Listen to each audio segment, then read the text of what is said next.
ಅವ್ರು ಮಾತ್ರ ಹಳ್ಳಿಗೆ ಹೋಗ್ಬಿಟ್ಟು ಸರಿಯಾಗಿ ರೋಡಿನ ವ್ಯವಸ್ಥೆ ಮಾಡ್ತಿದ್ದಾರೆ. ನೀವು ಏನ್ ರೋಡ್ ನೋಡ್ತಾ ಇದ್ದಾರೆ, ಈ ತರಾನೇ ಪರಿಸ್ಥಿತಿ ನಿಮ್ಗೆಲ್ಲ ಸಿಗುವುದು. ಆ ಕಡೆ ಇಲ್ಲಿರುವಂತ ಎಲ್ಲಾ ಕಡೆನೂ ಕೂಡ ಈ ತರಾನೇ ಪರಿಸ್ಥಿತಿ. ಈ ರಸ್ತೆಯ ಬಗ್ಗೆ ಮಾತನಾಡ್ತಿರುವಂತದ್ದು ಏನಿಲ್ಲ ಅಂದ್ರೆ ಹತ್ತತ್ರ 7ರಿಂದ 8ನೇ ಬಾರಿ ಇದು. ಇವತ್ತು ಬಂದಿರುವಂತ ಮತ್ತೊಂದು ಉದ್ದೇಶ. ಲಾಸ್ಟ್ ಟೈಮ್ ಒಂದು ನಾನು ಪೋಸ್ಟ್ ಹಾಕಿದ್ದೆ ನಿನ್ನೆ ಅಷ್ಟೇ ತಾನೆ, ಅದು ಚೆನ್ನಾಗಿ ವ್ಯೂಸ್ ಹೋಗಿದೆ, ಎಲ್ಲರೂ ನೋಡ್ತಾ ಇದ್ದಾರೆ.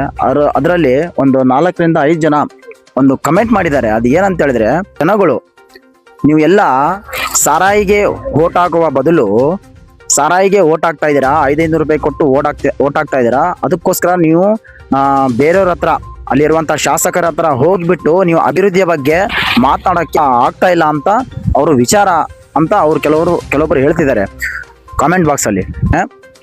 ಅವರು ಕಮೆಂಟಲ್ಲಿ ಹೇಳ್ತಾ ಇರುವಂಥದ್ದು ಸರಿಯಾಗೇ ಇದೆ. ನಮ್ಮ ತಾಲೂಕಿನಲ್ಲಿ ಬರುವಂಥ ಎಲ್ಲರೂ ಆ ಥರ ಇರಲ್ಲ. ಯಾರು ಕೂಡ ಸ್ವಲ್ಪ ಜನ ಇದ್ದಾರೆ ಆ ಥರ, ಅಂದರೆ ತಮ್ಮ ಜೋಬ್ಗೆ 200 ಕುಡಿಯೋದಕ್ಕೆ 300 ಅಂತ ಲಾಸ್ಟ್ ಟೈಮ್ ಕೂಡ ಹೇಳಿದ್ದೀನಿ. ಆ ಥರ ಎಲ್ಲ ಮಾಡ್ತಿದ್ದಾರೆ. ಬಟ್ ಯಾರು ನಿಷ್ಠಾವಂತವಾಗಿ ವೋಟ್ ಮಾಡ್ತಿದ್ದಾರೆ ಅವ್ರಿಗೋಸ್ಕರ ಆದರೂ ಅಭಿವೃದ್ಧಿ ಮಾಡ್ಬೇಕು ತಾನೆ. ಮೊನ್ನೆ ಒಂದು ನಾನು ವಿಡಿಯೋ ಹಾಕಿದ್ದೆ. ನಾನು ಜೋಗಲ್ಗೆ ಹೋಗಿದ್ದೆ. ಇಲ್ಲಿಂದ ಅದು ಅರಸೀಕೆರೆ ತಾಲೂಕು, ಹಾಸನ ಜಿಲ್ಲೆಯ ಅರಸೀಕೆರೆ ತಾಲೂಕು ಜೋಗಲ್ ಅಂತೇಳಿ. ಅದು ಗ್ರಾಮ, ನಮ್ಮ ಉತ್ತರ ಕರ್ನಾಟಕ ಎಲ್ಲಿ ಸ್ಟಾಪ್ ಆಗುತ್ತೆ ಅಲ್ಲಿಂದ ಸ್ಟಾರ್ಟ್ ಆಗುವಂತ ರೋಡ್ಗಳೇ ಬೇರೆ ರೀತಿಯಾಗಿರುತ್ತೆ. ಒಂದಕ್ಕೊಂದು ಗ್ರಾಮ, ಒಂದೊಂದು ಹಳ್ಳಿಯ ಮೇಲೆ ನಾನು ಹೋಗಿರುವಂಥದ್ದು. ಎಲ್ಲಾ ಹಳ್ಳಿಯ ರಸ್ತೆನೂ ಎಲ್ಲಾ ಕಡೆನೂ ಅಭಿವೃದ್ಧಿ ಆಗಿರುವಂತ ರಸ್ತೆಗಳೇ. ಬಟ್ ನಮ್ಮ ಸ್ಪೆಷಲ್ ಆಗಿ ನಮ್ಮ ಉತ್ತರ ಕರ್ನಾಟಕದ ಬಗ್ಗೆ ನಮ್ಮ ಅಧಿಕಾರಿಗಳಾಗ್ಲಿ, ನಮ್ಮ ಎಲ್ಲಾ ಉತ್ತರ ಕರ್ನಾಟಕದ ಶಾಸಕರಾಗ್ಲಿ ಇದರ ಬಗ್ಗೆ ಯಾಕೆ ಗಮನ ಹರಿಸ್ತಾ ಇಲ್ಲ? ಸರ್ಕಾರ ಅನುದಾನ ಕೊಡ್ತಾ ಇಲ್ವಾ?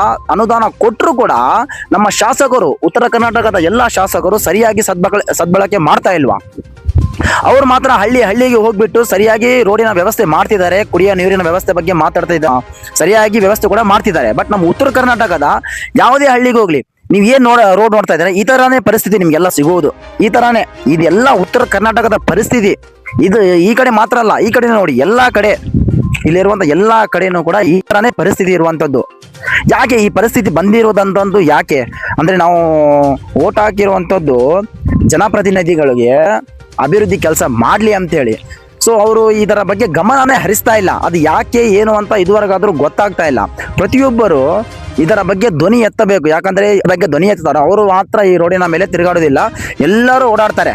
ಸೊ ಎಲ್ಲರಿಗಾಗಿ, ಜನರಿಗೋಸ್ಕರ, ಎಲ್ಲರಿಗಾಗಿ ಇದರ ಬಗ್ಗೆ ಧ್ವನಿ ಎತ್ತಬೇಕು. ಯಾಕಂದ್ರೆ ಈ ಒಂದು ಹಲವಾರು ವಿಡಿಯೋಗಳನ್ನು ನಾನು ಮಾಡಿದ್ದೀನಿ, ಹಲವಾರು ಕಡೆಗೆ ಹೋಗ್ಬಿಟ್ಟು ವಿಡಿಯೋ ಮಾಡಿದ್ದೀನಿ ಈ ರಸ್ತೆಯ ಬಗ್ಗೆ. ಹಟ್ಟಿಯಿಂದ ಗುರುಗುಂಟವರೆಗೂ ಕಲ್ಪಿಸುವಂತ ರಸ್ತೆ ಎಷ್ಟೊಂದು ಅನುಕೂಲ ಅಂತ ಹೇಳಿದ್ರೆ, ಇಲ್ಲಿ ಚಿನ್ನ ಸಿಗ್ತಾ ಇದೆ.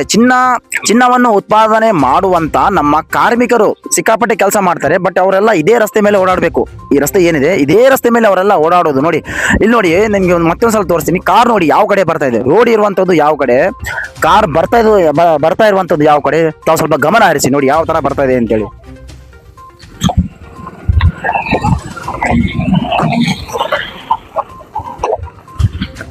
ಈ ತರ ಪರಿಸ್ಥಿತಿ ಇರುವಂತದ್ದು ನೋಡಿ. ಆ ಕಾರ್ ನೋಡಿ ಯಾವ ಕಡೆ ಹೋಗ್ತಿದೆ, ಎಷ್ಟು ಸ್ಲೋ ಆಗ್ತಿದೆ. ಅದ್ರ ಪರಿಣಾಮ ಏನಾಗ್ಬೋದು, ಆ ಕಾರಿನ ಪರಿಸ್ಥಿತಿ ಏನಾಗ್ಬೋದು. ಈ ತರ ಬರೀ ಕಾರಿನ ಪರಿಸ್ಥಿತಿ ಮಾತ್ರ ಅಲ್ಲ, ಇಲ್ಲಿ ತಿರುಗಾಡುವಂತ ಪ್ರತಿಯೊಬ್ಬರು, ಇಲ್ಲಿ ಆಟೋಗಳು ಓಡಾಡ್ತಾ ಇರ್ತವೆ. ಬಸ್ ಅಂತೂ ನಾವು ನೋಡೇ ಇಲ್ವಾ, ಅದು ಯಾವಾಗ ಬರುತ್ತೋ ಯಾವಾಗ ಏನೋ ಕತ್ತೇನೆ ಗೊತ್ತಿಲ್ಲ. ಬರುವಂತ ಆಟೋಗಳು, ಚಿಕ್ಕ ಆಟೋಗಳು ಬರ್ತವೆ. ದಿನನಿತ್ಯವಾಗಿ ಸಾವಿರಾರು ಜನ ಇದ್ರ ಮೇಲೆ ಪ್ರಯಾಣವನ್ನು ಮಾಡ್ತಾರೆ. ಬಟ್ ಅವರು ಇಲ್ಲಿಂದ 10 ನಿಮಿಷಕ್ಕೆ ದಾರಿ ಇರುವಂತದ್ದು ಒಂದು ಏನಿಲ್ಲ ಅಂದ್ರೆ 40 ನಿಮಿಷ ತಗೊಳ್ತದೆ. ಹಟ್ಟಿಯಿಂದ ನಾವು ಗುರುಗುಂಟ ಹೋಗ್ಬೇಕಂದ್ರೆ 40 ನಿಮಿಷ ಬೇಕು. ಇಲ್ಲಿಂದ ಹೋಗ್ಬೇಕಂದ್ರೆ ಏನಾದ್ರೂ ಎಮರ್ಜೆನ್ಸಿ ಇದ್ರೆ, ಯಾರಾದ್ರೂ ಆಸ್ಪತ್ರೆಗೆ ಹೋಗ್ಬೇಕಂದ್ರೆ ಪರಿಸ್ಥಿತಿ ಏನಾಗಬಹುದು. ಯಾರಾದ್ರೂ ಗರ್ಭಿಣಿಯರು ಏನಾದ್ರೂ ಇದ್ರೆ ಅವ್ರಿಗೆ ಹಾಸ್ಪಿಟಲ್ ಕರ್ಕೊಂಡು ಹೋಗುವ ಮಧ್ಯದಲ್ಲೇನೆ ಬಾಣಿತನ ಆಗ್ಬಹುದು.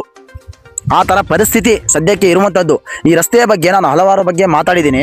ನಮಗೆ ಎಲ್ಲ ನಮ್ಮ ಯುವಕರಲ್ಲಿ ಕೇಳ್ಕೊಳ್ಳೋದಷ್ಟೇನೆ, ತಾವು ಕೂಡ ಇದರ ಬಗ್ಗೆ ಮಾತಾಡಬೇಕು. ಈ ವಿಡಿಯೋನ ಪ್ರತಿಯೊಬ್ಬರಿಗೂ ಶೇರ್ ಮಾಡಿ ಆದಷ್ಟು ಬೇಗ ಈ ಕಾರ್ಯವನ್ನು, ಈ ರೋಡಿನ ಸಮಸ್ಯೆ ನಮ್ಮ ಶಾಸಕರಾಗಿರ್ಬೋದು, ನಮ್ಮ ಜಿಲ್ಲೆಯ ಸಂಸದರಾಗಿರ್ಬೋದು, ನಮ್ಮ ರಾಜ್ಯದ ಎಲ್ಲ ಜನಪ್ರತಿನಿಧಿಗಳಾಗಿರ್ಬೋದು, ನಮ್ಮ ಉತ್ತರ ಕರ್ನಾಟಕದ ಪ್ರತಿಯೊಬ್ಬರು ಶಾಸಕರು ಇದರ ಬಗ್ಗೆ ಎಲ್ಲರೂ ಗಮನ ಹರಿಸಬೇಕಾಗಿ ನನ್ನ ಒಂದು ವಿನಂತಿಯಾಗಿದೆ. ಈ ವಿಡಿಯೋನ ಪ್ರತಿಯೊಬ್ಬರಿಗೂ ಶೇರ್ ಮಾಡಿ. ಸಿಗೋಣ ಇನ್ನೊಂದು ವಿಡಿಯೋದರ ಮುಖಾಂತರ.